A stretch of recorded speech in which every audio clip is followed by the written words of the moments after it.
画作为履历。26年前，徐碧娟以此拿到出版社插画家的工作，为自己出一口气。老师还会告诉你，你画漫画以后就会没饭吃。那我就跟老师说，老师，我吃给你看。很多5、6年级生成长过程少不了漫画。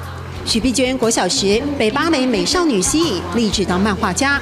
小女生想拜师学艺，却向天方夜谭。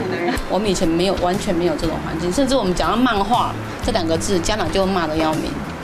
然后有漫画书就给你撕破。幸好老师夸赞她画画的天分，让她的憧憬没被浇熄。以目的为名，25岁成为漫画家。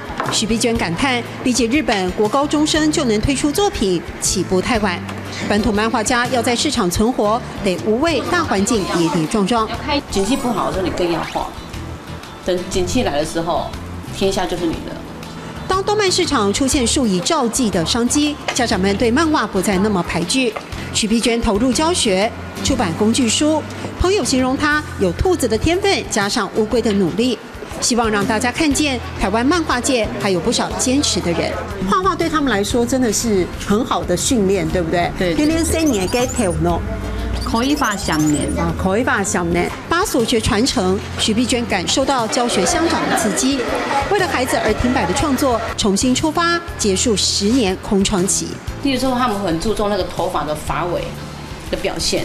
好，那我们以前是重视那个内心戏，因为不希望说自己就被他们说啊，老师你是老漫画家，你东西很老。我决定要把那个年轻的感觉找回来。许碧娟在中断了10年之后，再次重出江湖，再有连载漫画的创作。她说要当漫画家很容易，但要当下去很难，唯有坚持才会实现。去年3年嘅跳喏，佢把想念。去年3年嘅跳喏，佢把想念。